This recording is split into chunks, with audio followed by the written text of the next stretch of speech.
काबीना बनी है, इसको हम बस एक मामूल की काबीना कह सकते हैं। ना कोई बहुत ज़्यादा बुरी काबीना है और ना कोई इनकलाबी काबीना जिसकी ज़रूरत थी, तो उस तरह की इनकलाबी काबीना भी नहीं है। जो महमल ने जो कुछ फरमाया, मैं उसमें अक्सर उनकी आरा से इत्तेफाक करता हूँ, लेकिन एक ये है कि जो मुझे भी ये एतराज़ है कि अगर इसहाक डार साहब को ख़जाना में एकमोडेट नहीं किया जा सकता था, तो ऐसा नहीं कि बंदे के लिए काम ढूंढे, तो उनको वज़ारत ख़ारजा देकर बंदे के लिए काम ढूंढा गया है। हालांकि काम के लिए बंदा ढूंढा जाता है। इसहाक डार साहब उनके बड़े करीबी होंगे, उनके रिश्तेदार होंगे, उनमें और भी बैसित मईशतदान उनकी बड़ी सलाहियतें भी शायद होंगी, लेकिन वज़ारत ख़ारजा का उनका कोई तजुर्बा नहीं है। और दूसरा ये भी जो उन्होंने दुरुस्त फरमाया कि वो गुस्से में भी आ जाते हैं, और ये फ़ॉरेन मिनिस्टर के लिए बिल्कुल ये चीज़ें उनके साथ नहीं जचती, ये वो अफोर्ड नहीं कर सकते। तो एक तो इसहाक डार साहब के बतौर वज़ीर ख़ारजा तकर्री पे मुझे एतराज़ है।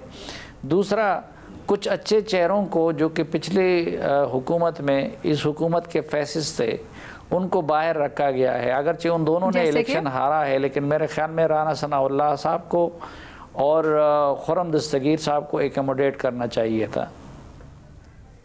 सर, राना साहब से मुतालिक तो कहा जा रहा है ना कि उन्होंने खुद कहा है कि क्योंकि वो इलेक्शन हार गए हैं, और शायद इस तरह का कुछ एलामिया भी जारी हुआ है। मैं एग्जैक्टली आपको स्टेटमेंट भी बता देती हूँ कि बेहतर है कि वो इस तरह वफाकी कोई ओहदा ना नहीं, उन्होंने खुद कहा होगा, वो खुददार आदमी है, उन्होंने कह दिया होगा, लेकिन सियासी अपनी क़यादत अगर उनको सख्ती से कह दी तो उनको मजबूर कर सकती थी। ठीक है। अच्छा सर, वज़ीर दाखिला के तौर पर मोहसिन नकवी साहब का नाम सामने आना, चेयरमैन PCB भी हैं, इसकी वजह और ये कैसा फैसला लगता है आपको? मोहसिन नकवी साहब का एक तो ये कमाल है कि उन्हें इस्टेब्लिशमेंट का भी एतमाद हासिल है। वो जरदारी साहब के भी इंतहाई करीब हैं, और माजी करीब में वो मुस्लिम लीग नून की क़यादत के भी इंतहाई करीब हो गए हैं। तो एक तो ये उनकी क्वालिफ़िकेशन है। दूसरा, मोहसिन नकवी साहब ने पंजाब को जिस तरीके से चलाया, तो उन्होंने अपने आप को एक बेहतर एडमिनिस्ट्रेटर साबित कर दिया। लेकिन अब अगर यहाँ उनको वज़ारत दाखिला दिया जाता है, तो फिर उनको ये क्रिकेट बोर्ड के चेयरमैनशिप की झंझट जो है, इससे जान छुड़ानी होगी।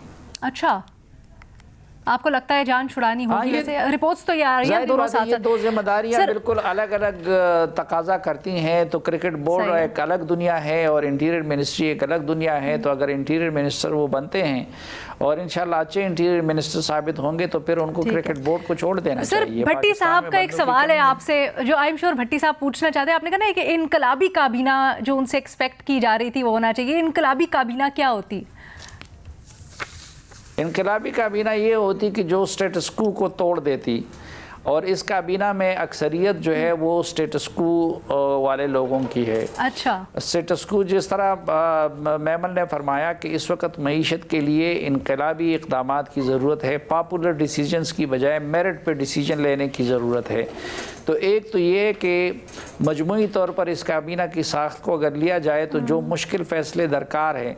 अच्छा, इधर मुश्किल फ़ैसलों से हमारे लोग ये मुराद लेते हैं, क्योंकि जो भी मुश्किल इसलिए है कि ये लोग सारा IMF उनके जो डिमांड्स होते हैं अपनी इनकम बढ़ाने का, तो वो बोझ आम आदमी की तरफ मुंतकिल कर देते हैं। बिजली के बिल की सूरत में, महंगाई करने की सूरत में, तेल की सूरत में, जो डायरेक्ट टैक्सेशन कर सके और जो बड़े बड़े माफियाज पे हाथ डाल सके। तो इस काबीना में ऐसे लोग शामिल हैं कि जो माजी में उनसे किसी न किसी शक्ल में मुंसलिक रहे हैं, और वो बोल्ड डिसीजन बड़ी मुश्किल से ले सकेंगे। एक तो मैं इस लिहाज से कह रहा हूँ, और दूसरा, पाकिस्तान में इस वक्त सरमायाकारी की राह में, बाकी लोगों के मसाइल हल होने की राह में सबसे बड़ी रुकावट हमारी ब्यूरोक्रेसी है। और ब्यूरोक्रेसी में ड्रास्टिक रिफॉर्म्स की ज़रूरत है। तो इस काबीना में ऐसे लोग शामिल हैं कि जो ब्यूरोक्रेसी के उस स्टेटस क्वो की हालत को बरकरार रखना चाहेंगे, लेकिन उसमें तब्दीलियां नहीं ला सकेंगे।